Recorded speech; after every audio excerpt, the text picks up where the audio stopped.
Assalamualaikum warahmatullahi wabarakatuh. Selamat pagi para pejuang cuan. Gimana kabar kalian? Semoga kalian sehat semua dan saya doakan sukses semua buat kalian. Amin. Mantap jiwa ya. Dan jangan lupa ya kawan, tetap secangkir kopi harus selalu ada buat menemani pagi hari ini teman-teman melihat rekondisi daripada market kali ini yang mengalami merah merona ya teman-teman, dimana untuk Bitcoin sendiri juga sudah turun gitu ya. Yang tadinya di area 20.600, 20.800, sekarang di area 20.200-an teman-teman ya. Inilah keadaan market saat ini. Oke. Nah, di kesempatan pagi hari ini teman-teman kita diberi informasi tentang Luna Classic, dimana kalau kita lihat Luna Classic sendiri setelah dia turun sampai di area kemarin itu 20 ya teman-teman, dan sekarang sudah di area 21.600-an ya. Oke, di sini beritanya teman-teman ini cukup menarik juga, di mana upgrade Terra Classic V23 sesuai jadwal akan diluncurkan pada bulan Desember. Oke, kita tunggu saja nanti di bulan Desember akankah sesuai harapan kita dengan upgrade-nya versi 23 ini ya teman-teman ya. Semoga sih seperti itu. Oke. Nah, di sini Terra Classic dijadwalkan untuk peningkatan versi 23 pada bulan Desember ya, atau V23 lah ya. Jaringan Terra Classic ditetapkan untuk menjadi interoperable ya Cosmos sepenuhnya, karena peningkatan V23 dijadwalkan untuk diluncurkan pada bulan Desember.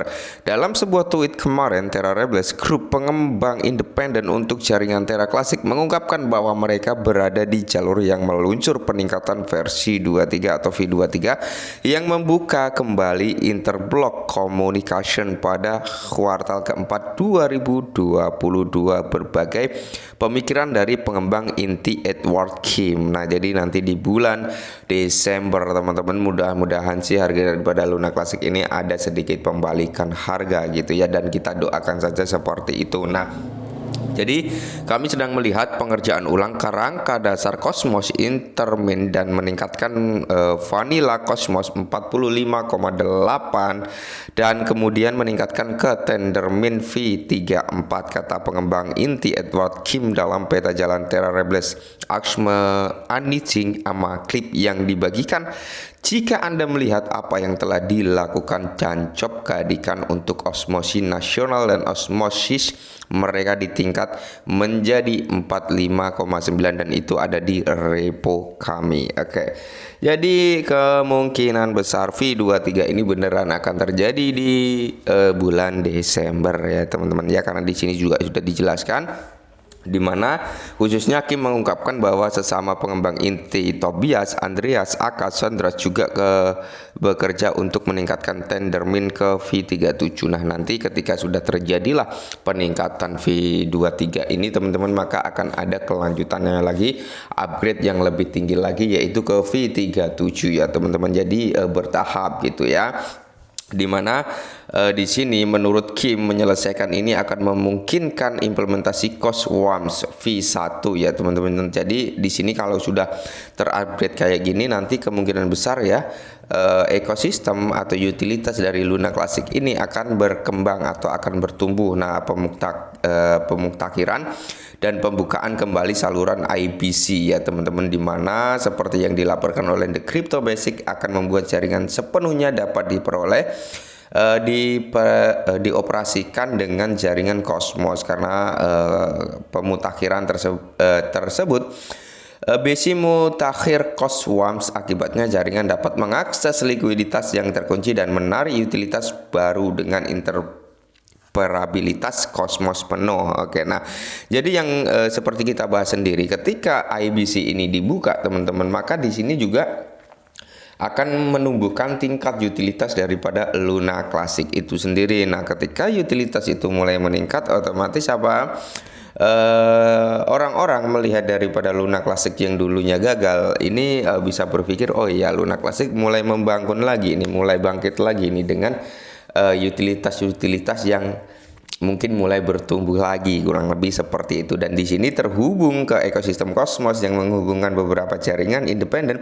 Tidak mengherankan melihat jaringan ini membuat launch yang dibungkus untuk memungkinkan pengguna launch sebagai pembayaran untuk menarik komunitas Terra Classic. Nah, jadi nanti bisa digunakan juga sebagai alat metode pembayaran untuk menarik lagi nih komunitas Terra Classic biar mau masuk lagi ke dalam Luna Classic. Intinya ya mengembangkan utilitas daripada Luna Classic tersebut ya teman-teman, dimana Luna 2.0 atau Luna versi kedua seperti yang diungkapkan oleh Kim pada bulan September, menurut Kim itu akan mengantarkan dApps ke rantai Terra Classic. Oke, nah jadi nanti akan ada dApps ya, banyak-banyak lah ya, desentralisasi application itu yang akan mulai masuk ke dalam jaringan Terra Luna Classic. Nah, ketika sudah banyak yang masuk ke dalam jaringan Terra Luna Classic, maka di situ tumbuhlah utilitas dan ekosistem daripada Luna Classic ini yang semakin lama semakin berkembang gitu teman-teman. Semakin berkembang maka akan semakin bagus untuk kedepannya daripada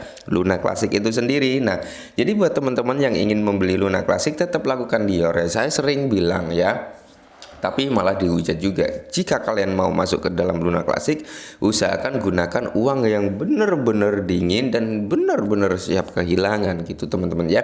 Karena apa? Kalau kita berbicara Luna Classic, kalau kalian masuk dengan uang panas, nggak taunya Luna Classic ini turun, dalam jangka panjang itu baru bisa naik, kalian malah akan menjadi fooder gitu teman-teman ya. Jadi kalau kalian menggunakan uang dingin, uang yang benar siap hilang, ketika ini turun lagi tapi entah dalam jangka kurun waktu agak lama dia bisa naik lagi, kan kalian tenang gitu ya kan ngeholdnya. Nah, tapi kalau menggunakan uang dingin atau uang panas ya maksudnya, ya usahakan ya jangan masuk lah kayak gitu teman-teman ya. Nah, mungkin ini dulu perihal Luna Classic, semoga sedikit bermanfaat. Kita tunggu saja di bulan Desember akankah ada gebrakan, ya kita lihat saja, semoga ada perubahan harga.